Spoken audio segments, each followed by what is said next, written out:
Madden-Hennessey. I am a rising 5th year PhD student at the University of Connecticut in the Molecular Biology and Biochemistry department, where I study cancer. And today we will be talking about challenges in STEM as a woman scientist. Hi, my name is Dr. Brittany Knight, and I'm a postdoctoral fellow at the University of Connecticut. I'm a trained neuroscientist, and I'm focused on creating safe pain therapies for musculoskeletal and osteoarthritic pain. Before we get into challenges that women may face in STEM, I thought we would talk a little bit about what STEM is for those who don't know. So STEM was created as an umbrella term for the 21st century jobs focused in technology, science, engineering, and mathematics. These careers can include, but are not limited to, environmental engineers, understanding the causes of environmental issues, aerospace engineers, physician's assistants, doctors, architects, statisticians, forensic scientists, chemists, and biophysicists.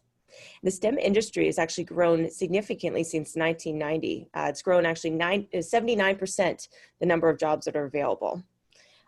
And further ado. So the number of women graduating college has actually steadily increased since the 1940s. And in 1980, women actually surpassed men in the number of bachelor's degrees conferred annually in the United States. And since then, more bachelor's degrees have been awarded to women each year. And as of just last year, in 2019, 57% of college graduates were actually female.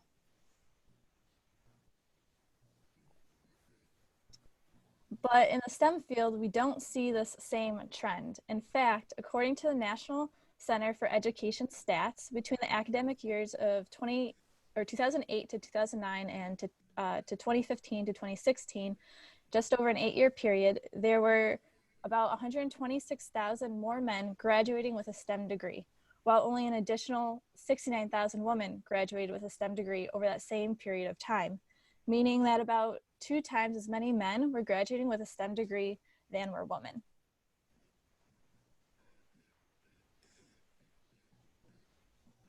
If we look at the percentage of men and women across the traditional academic scientific career path, you can appreciate, like we had just said, that about there's a similarity and equality in the individuals that are graduating high school.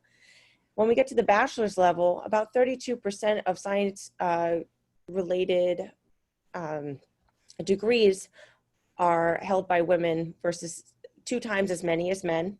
And then further in the PhD level, 25% of PhDs actually are women versus 75% of men, and that stays consistent through research-related jobs. But the number really starts to drop off when we talk about the top academic positions that are held by men versus women, and then further with the number of individuals that are awarded Nobel Prizes. Now, the top academic positions, you may be curious, they actually differ differ by country, but in the United States, the topmost academic position is university professor, followed by professor, associate professor, and assistant professor. In Brazil, it's professor emeritus, full professor, associate, and then assistant professor. Now, when we talk about Nobel Prizes, in between the time of 1901 when it was created and 2019, 53 women have been awarded in total Nobel Prizes. And only one woman, Marie Curie, has been awarded twice, both for her Nobel Prize in physics and then later in chemistry. She actually also jointly received Nobel Prizes with her husband, Davy Medal of the Royal Society in 1903 and 1921.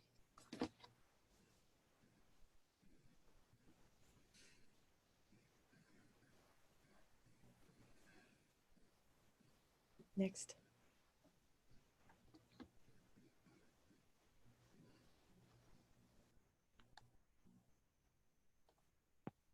I'm trying to change the slide. Why don't you go ahead and we'll wait to see until it moves.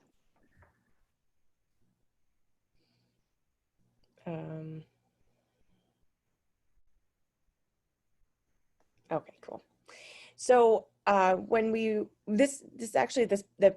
previous slide was actually really interesting because you start to notice that although a lot of women are, going to college and getting these degrees in STEM related fields, what is preventing them or hindering them from pursuing or staying in STEM science, and particularly academia, but not limited to that.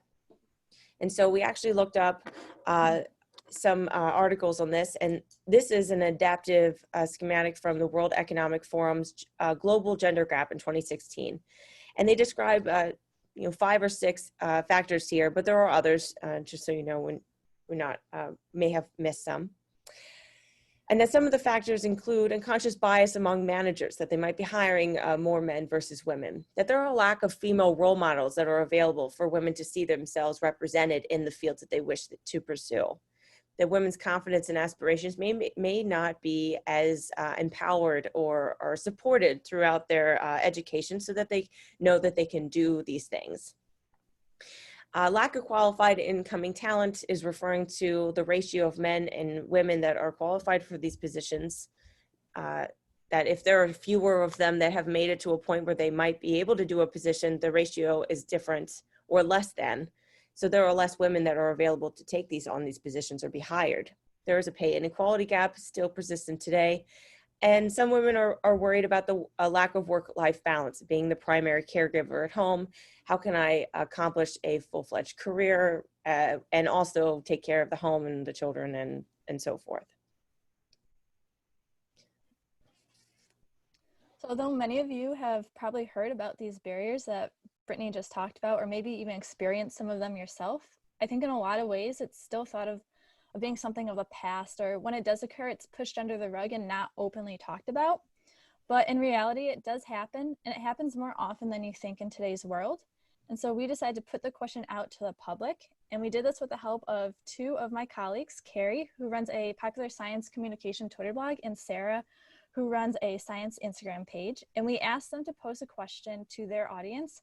As a woman, what challenges or stereotypes have you faced working in STEM? And so the experiences and stories that we're about to share are quite powerful, eye-opening, and quite frankly shocking that some of these things are still being said to women, or happening to women in 2020. And so as I read you these experiences, I just want you to ask yourself, if you experience this type of culture in your field, would you still want to consider pursuing it? What's the point in starting a career if you're going to have to stop to have kids someday? I get talked over or interrupted a lot, especially earlier in graduate school. I learned to just keep talking or say, please don't interrupt me. But of course, I wish I could speak without interruption.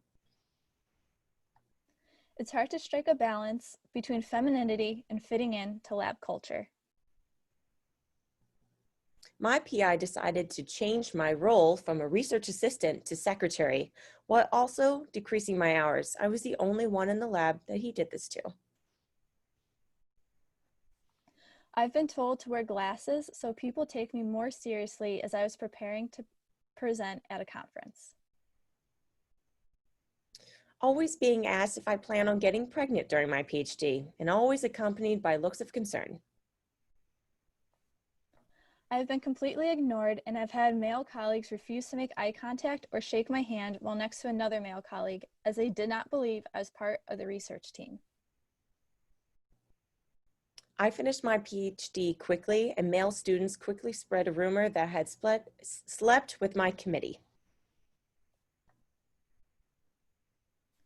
I have had someone ask a male colleague to explain my research while I was standing next to my research poster with my name on it, and had to intervene that this was actually my research and to ask me the questions. And so for me, it wasn't a comment or a behavior necessarily that someone else did that has made navigating sciences difficult or challenging. It's the fact that I was the only female in my class. When I entered undergrad, to be honest, I didn't know that there was a gender gap in STEM. All my science teachers since I was 11 were women, so it didn't occur to me that outside of this area, it was actually male dominant. It wasn't until my junior and senior years of college that I truly realized that something looked different in my classes. And by then I was only taking classes for my major, which at the time was biochemistry. And so out of the 15 kids in my class, I was the only girl. And not only was I the only girl in my class, but I was the only girl in the entire biochemistry department, where all the professors were also men. And at times it was intimidating. I felt like that I always had to prove myself to show that I was good enough, that I could keep up with them. And I'd put a lot of pressure on myself because I had this idea that if I didn't complete this degree, not only would I be failing myself, but I'd be failing all women in science, as I felt like I was the only representation of us within that class at my school. And so although it was difficult and I didn't have that female mentor that I could relate to necessarily, the professors that were there were supportive. They wanted me to succeed and they did give me opportunities to do so. But for some women and others, these experiences are what will be the end of their science careers or prevent them from even entering or majoring in them to begin with.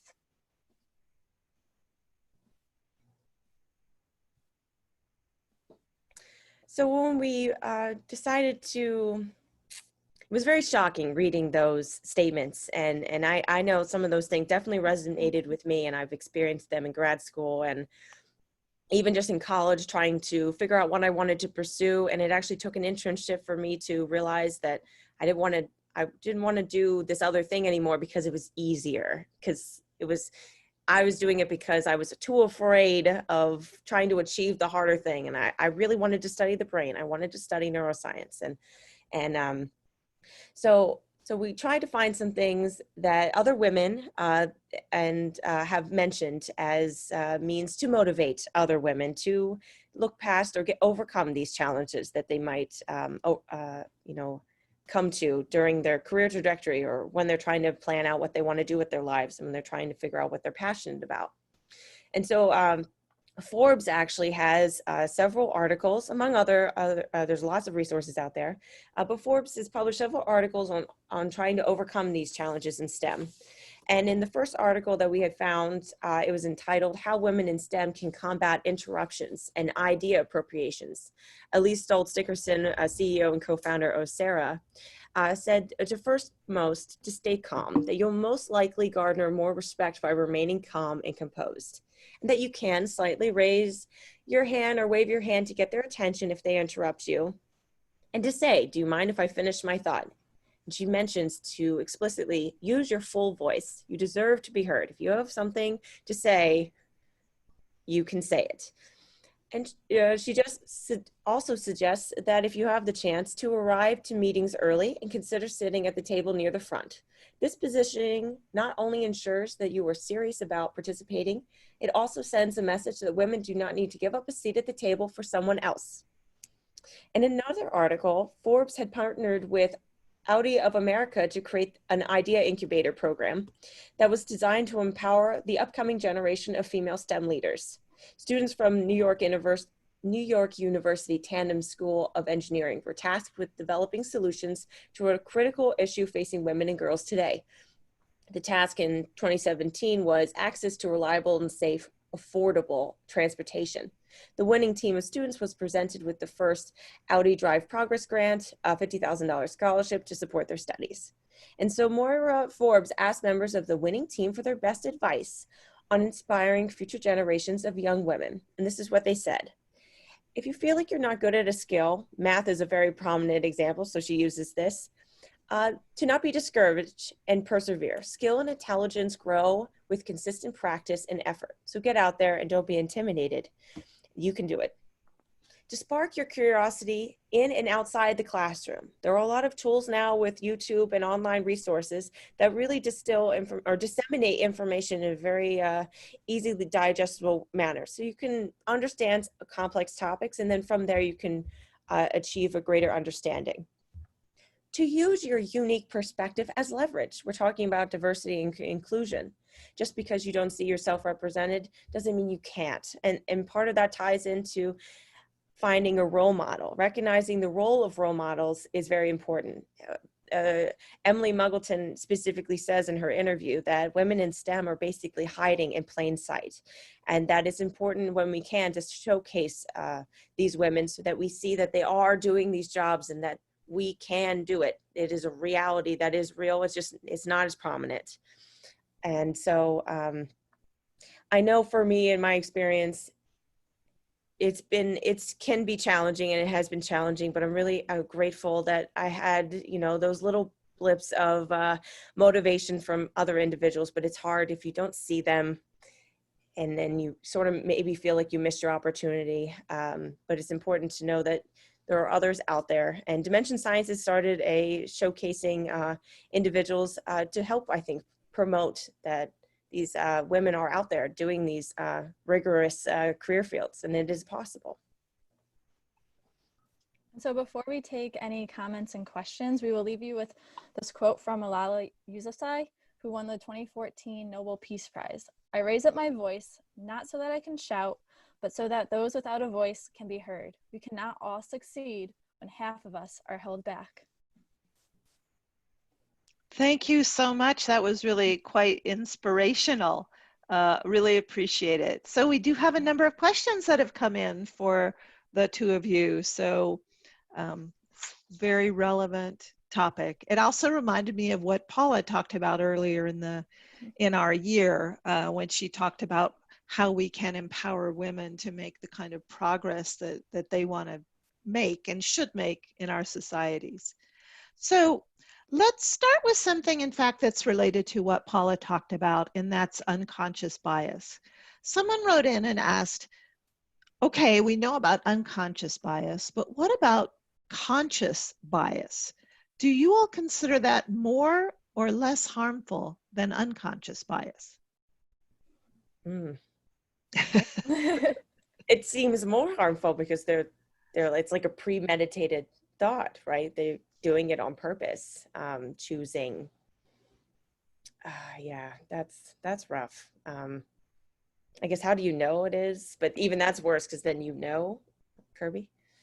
Yeah, I would agree with Brittany. I think conscious bias is, both are bad, because the fact that someone, I guess, doesn't know that they're actually being biased to begin with is a little concerning. But someone who does it purposefully and wants you to sort of know, like, I'm sort of against you, or I don't like what you're doing necessarily, or whatever it is, that's almost more hurtful because it's right in your face. Mm-hmm. So let me link another question to that, because someone typed in and said, what can we do to empower ourselves when we see this? And so I'd like you to sort of speculate on, if we are witnesses to someone expressing conscious or unconscious bias, did you find any suggestions about how to step in or empower ourselves? I think so it's hard, because if you look at rearing and girls versus boys in the classroom, we kind of enable women, or we enable boys differently than women. And so I think sometimes it feels like we lose our voice, and that we have the power to talk or speak up. And then if you speak up, you're kind of told not to do that. I actually experienced a situation recently like this. And it was only from doing this PowerPoint and researching this topic that a little flag went off, like, I feel like it's because I'm a girl, and I was told, I'm told not to talk like that, or you should be nicer. But I didn't think I wasn't being nice. It just, maybe it was a little sticking up for myself. And so I think part of it is, not being afraid to, you're not everyone's going to like you, and you can't be liked all the time, and you can't be worried about everyone's opinion all the time of you, because now then you're losing yourself a little bit, and you're only ever carving out all these pieces to make everyone happy, but you can't achieve that. And I think being okay with that, and knowing that it's all right because it's normal, it's kind of unsettling. It's like you're kind of at war with yourself, because you don't like when someone doesn't like you or doesn't want you to achieve something, and then you start, it's like the imposter syndrome. Oh, I can't do that. It's not possible, or that's not for me. So it's, reminding yourself. I like to put post-it notes sometimes with motivational quotes that I see on LinkedIn or on the internet, just to remind myself to say, like, sort of like mantras, that, you can do it. It is fine. It's okay. Move on, persevere. A new day. Yeah, just So go ahead, Kirby. no, I was just gonna add to that.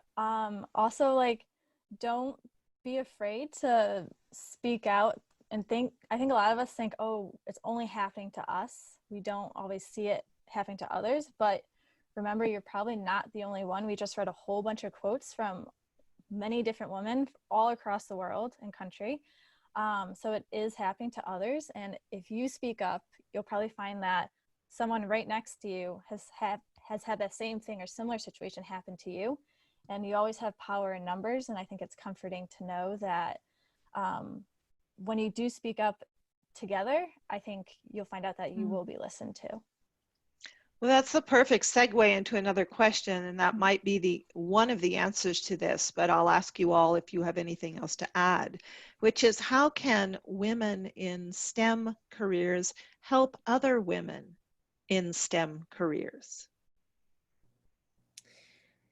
So throughout my doctoral degree, you know, we're busy at the bench and we're supposed to do that, but I always found myself doing all these other things because I really like mentorship. And I was in a lab that was constantly had undergrads in it, and actually most of them were women, female students in a variety of different degrees. And you know what? I thought, you know, that was an opportunity to, you know, because you're doing the science and you're teaching about technique, but also you're working one-on-one, and it was sort of a cool, a unique opportunity to, you know, check in, to, you know, make sure that you're forming a bond that, you know, can have a profound impact. Because I know there were certain people along the way, and now being on the side of the coin, it's like, you really can have an impact on someone. So it matters what you say. It matters how you approach situations and how your behavior, you know, it's like that 10% or 90% action, or I forget the ratio and how you respond to things. And that's very important, because you're a role model when you're put in those positions.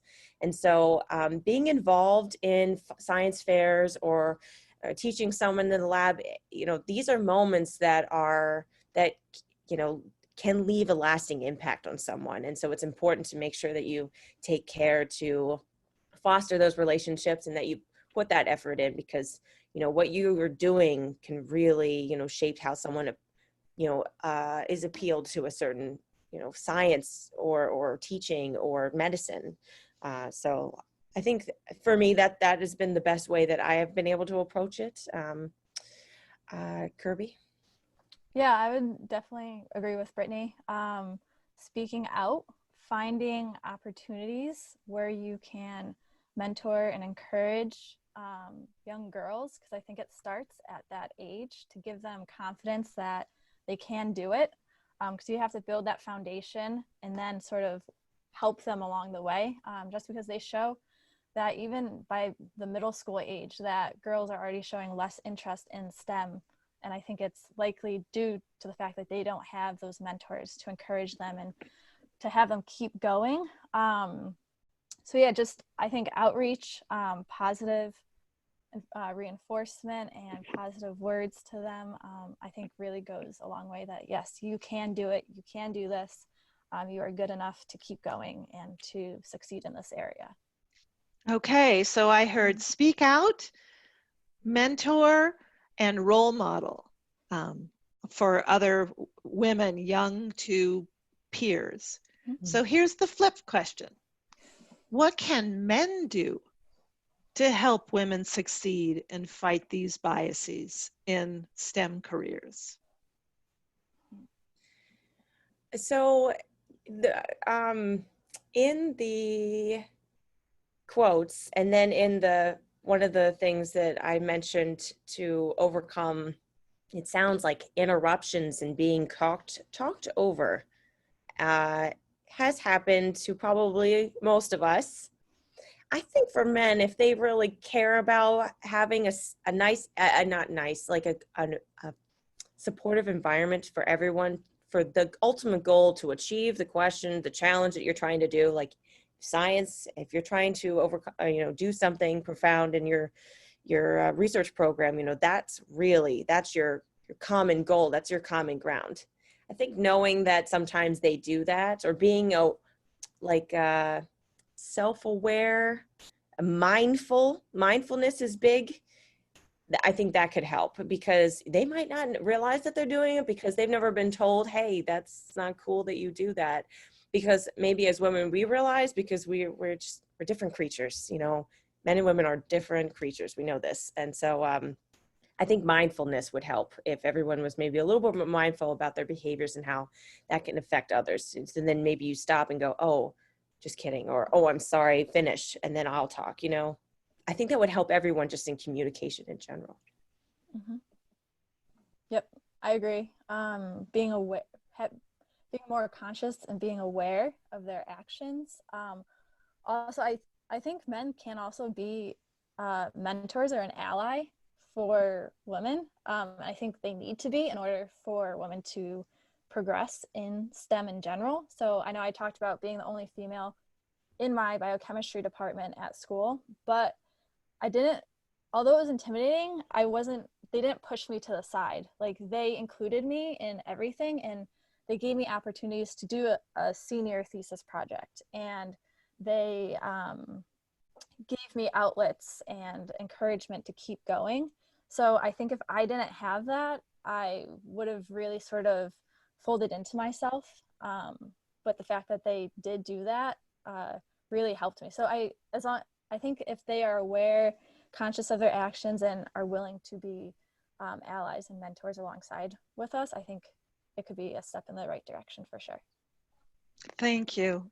So here's the last question for both of you, and I'll ask you to answer in your best Twitter version, right? So I think that's 240 characters, if you want to calculate in advance. What is the one piece of advice that you would give to a young woman who wants to consider a STEM career, or who is interested and wants to move forward? I didn't come up with this one, but it's the thing that's resonated in my head since my first day of graduate school. Because doing a PhD or any kind of long-term training, it's a marathon and not a sprint. And to make sure that you do things for you along the way. Perseverance is key. Thank you. Kirby? I think I would tell them,